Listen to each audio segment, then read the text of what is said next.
Would you recommend spending £40,000 on an Avid S4 console?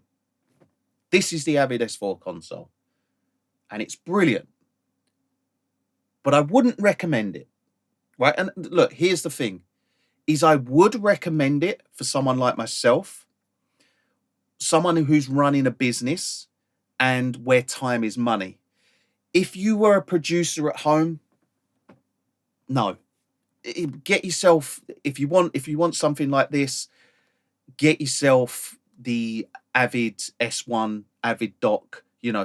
They're not as good, obviously. Look, one's 40 grand, one's £1,000. They're not as good, but they are. I was going to say just as good. They're they're great. They just don't have the full feature set that the Avid S4 has. And the thing with the S4 is that what it all comes down to is time is money. And this saves me a lot of time. I can fly around a mix working on this.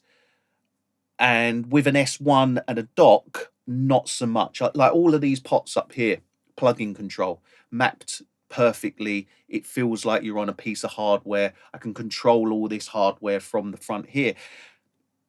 The the thing with it is an incredibly expensive outlay, and it will pay for itself over time. If you're doing mix after mix after mix every single day, and £40,000, like, it's a lot of money to anyone. But if it's not a huge outlay in terms of your business, then it's highly worthwhile. But if you're a producer, like, you can aspire to have one, or it would be lovely to have one. If you won the lottery, for instance, yeah, brilliant. Or if you were a really successful producer and you had, like, millions in the bank, and it was like, yeah, let's just put an Avid S4 in, or an S6. But in reality, they're not essential by no means. You can use any door controller. You just have, with the S4, is what is great about it is it's Pro Tools out the box, or any door you want, but Pro Tools obviously works best. It is basically Pro Tools out the box, so everything that you can do in Pro Tools can be done on this surface. So you've got sends, pan, plug-in control. Everything is possible using the console, so it's highly beneficial, really beneficial to have. It's just ridiculously expensive for what it is. It doesn't process sound in any way. It's literally a door controller. So you've really got to look at it as, from the fact that if you're a business and you're doing mix after mix after mix, it is going to make you mix 10 times faster. I know that myself. If I'm working on this, I've been to studios where I'm mixing, and it's, mouse and keyboard and analog hardware, and it's far more time consuming. Now, the thing with it is if you've got one and you can mix 10 times quicker, then you're able to do 10 times more work in a day, which is worth its weight in gold. And I mean, look, I'll be honest with you, this console paid for itself within easily 3 to 6 months. It was paid for, based on the fact that it had saved me so much time. So that's really the only reason to get one, is if you are doing mix after mix after mix. If you're a mastering engineer, pointless. It's good. Look, don't get me wrong. Stem mastering, brilliant stem mastering.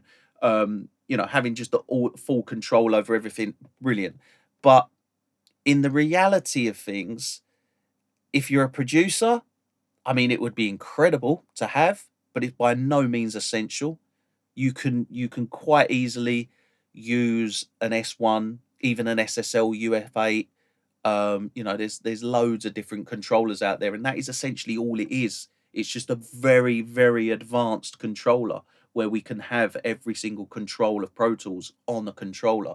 So in terms of, like, build quality, the build quality is okay. Like, buttons get a bit flimsy. These buttons are flimsy over time, where I use them a lot.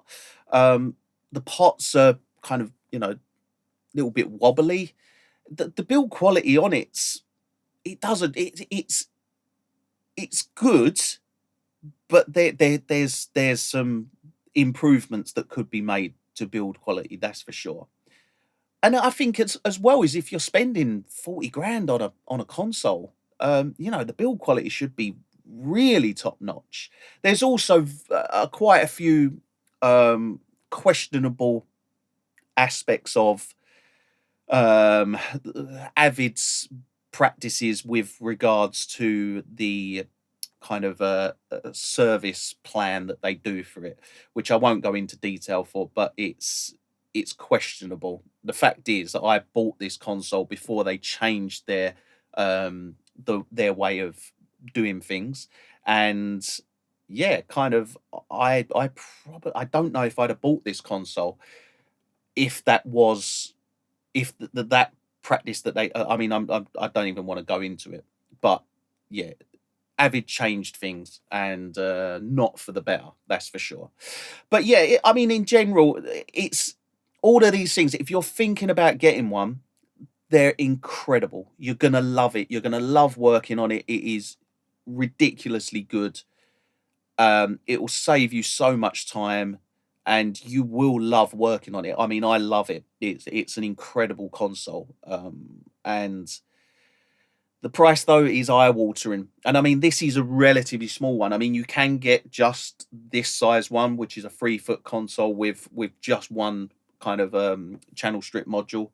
I've got the two channel strip modules, and the reason for that is I have my folder tracks or buses here, and then I spill all my audio tracks that are inside the buses onto this onto this channel strip here. Um, but you can build all the way really big consoles out of these, and they get ridiculously priced. I mean, if you go up into the Avid S6 range, you're talking over 100 grand. Like, as well as you've got the screens that you can buy for the S4 and S6, they're like £7,000 for a screen, and it doesn't need to be that much. It really doesn't. I mean, I think these screens are £80 each, and they do far more. I can have all my anything that I want on these screens, and these screens are the ones you want to get. Don't pay seven. Like, if I was to get 3 screens for this, you're talking 21 grand on screens. Whereas 3 screens that I can put whatever I want on, we're talking, what's that, like 210 quid. It's madness if you're paying 7 grand for the screens. Absolutely madness. And they're not even like, the information that you get on the screens is far less to what I get on my screens, which I can choose what I want to put. I can put my plugins up on this screen, and I put my Dolby Atmos render up on this screen, and I put my edit window up on this screen. I have my mix window over here as well. It's like, you can't do that with the Avid screens. The Avid screens are very much channel strips, and then it will show you the lanes of data that are waveforms.